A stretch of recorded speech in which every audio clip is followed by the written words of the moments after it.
I'm with Simon West, director of Old Guy, and just a director I really love. My first question is a very superficial one, Simon, is with Old Guy and The Mechanic, would they be a good double feature for someone to watch just on a random weekend? Because they're such different films, but they cover the same subject. I would love to see them back to back again. Oh, that is a great idea. I hadn't thought about that because I do, see the point. It's like they are in the same world. They're in, the hitman world, and but they're polar opposites. Jason Statham in The Mechanic is a ruthless killing machine who, is highly trained, isolated, super slick, um, has no friends, no family, doesn't even have a pet, and that's sort of more traditional hitman that we're used to, I think. And Old Guy is the exact opposite. Christoph Waltz's character in it is absolutely not together. He's in his 60s, he's losing his powers. He got arthritis. He can't shoot straight anymore, and really, he's only it's to finance his lifestyle. So 2 days a week, he might, or 2 days a month, probably. He's being a contract killer, and the rest he's going to clubs and drinking and hanging out with women and sleeping all day and basically behaving like a 25-year-old. And he's frozen in that world. He's frozen in the 90s. So he dresses like he did in the 90s. He drives a 90s car. His haircut is 90s. And he doesn't want to change, even though his body's letting him down. And so those films, are very different but they're in the same world. And that's what is interesting to me. I never planned to make two Hitman movies, but I couldn't turn down Old Guy because it's such a great story. It's a funny character, and he gets to go on missions. But really, it's about him as a personality that is fascinating. Simon, you know better than me, but as a cinephile, whenever I see Cooper Hoffman on screen, I want to see what he does next or in the moment. He always intrigues me. What does he bring to a project from your eyes? Well, choosing the young character, the young hitman in this was a big task because getting someone young who's also good is hard because they don't have a body of work.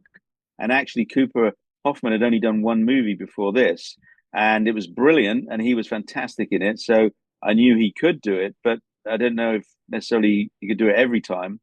And but he was amazing and very brave and exciting, and just tried everything in this. So working with Christoph, who has obviously been in the business a long time and very highly trained and highly skilled, was one sort of actor, and then Cooper was this fresh, absolutely new, brilliant star to be, I think, and that was exciting to be there right at the beginning of his career because I'm sure we're going to be watching him for the next 30 or 40 years just get better and better and do more interesting things.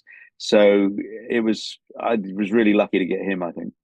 Simon, on doing interesting things, you've done interesting things and also very ambitious movie projects.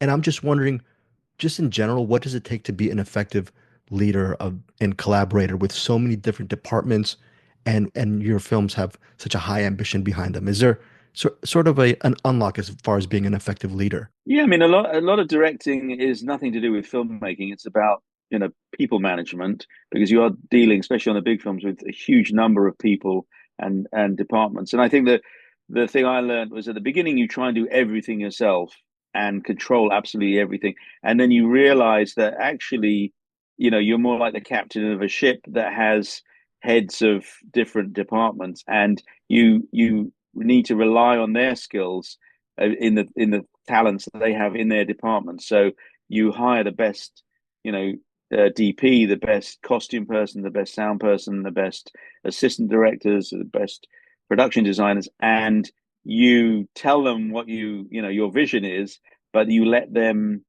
come to you with ideas and let them, blossom in their world, and they carry a lot of the weight for you. So, your job is to deliver a fantastic film, but it's a big responsibility if you try and do it all yourself. And so you do start to learn to just try and hire the best people and rely on them and let them have some space to do their great work, and they'll make your film better, and you can guide it, but you can't control every single aspect of it.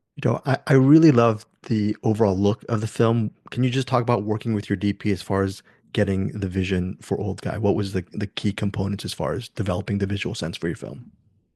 Well, my rules with films are I kind of always want a very crafted films. I've grown up on liking films that are really well made and the craft side of it, and so I do want you know good lighting and good camera moves and you know a lot of input on that, but not so much that you notice it, and not so that it's distracting.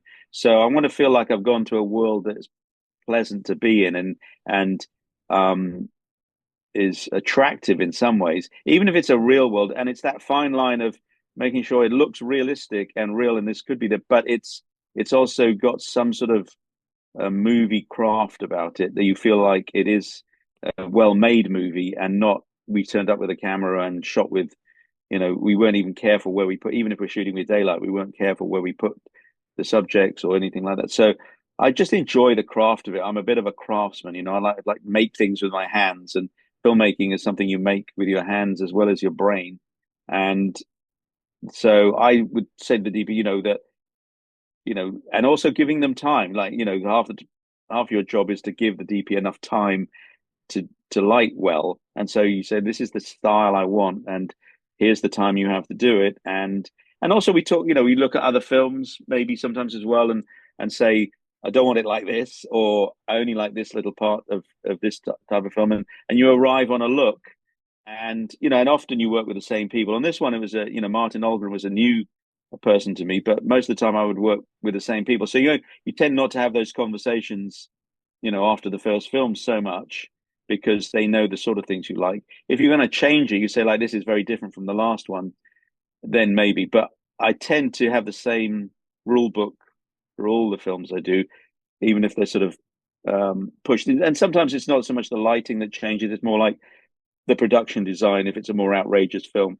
or you know, the use of in-camera elements like smoke and water and rain and things like that that might change. But generally speaking, the photography part, I have like a quite a restricted rule book. On a couple questions. IMDb can actually sometimes be inaccurate, but it says you're on post. Sometimes I think mostly. Oh, so then I Most, apologize. I apologize for this question. It says you're on post on a film called Brideheart. Is that correct or that is incorrect? great. Well, I have actually finished. Yeah, it was. I've actually got two films coming out this year. Um, because of COVID and the strikes, I had a you know a little bit of a log jam, and so when things got back to normal, I went. You know, I had two things to do at once basically. So I shot two films in 1 year and posted two in 1 year. And Brideheart is coming out later this year in the summer. So that's you know that's very different to that's an outrageous comedy. I Has a mean that great is cast. yeah, it's a great comedy. They're all comedians, so that is an out and out comedy. Whereas Old Guy is, you know, is more realistic and moody and has got, you know, great sense of humor in it, but it's more realistic and you really think, you know, everything can happen in it. But Brideheart is coming out later and is quite different. Final question, Simon, is a lot of people like to reference Con Air, Lovecraft, Tomb Raider.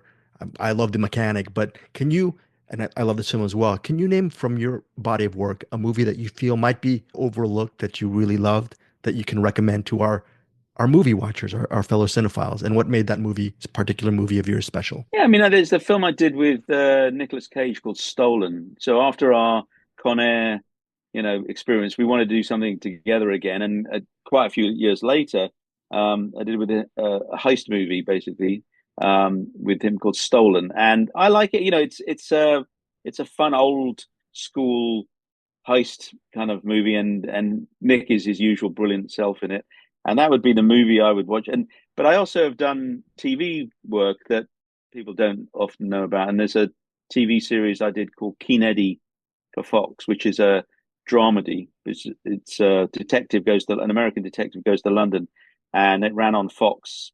Only 13 episodes, but I directed and produced that, and that is something I've always got a nostalgia for. It's so if you can find DVDs of that or copy of that, I'd watch Keen Eddie or Stolen. Simon, thank you so much for your time. Really enjoyed Old Guy. Thank you. Nice to meet you, Greg. Take care. Hey guys, thanks so much for watching this video. For more movie and television reviews and interviews, Please subscribe to my Deepest Dream channel. Like, comment, share, subscribe. And as always, thanks so much for your support. Take care.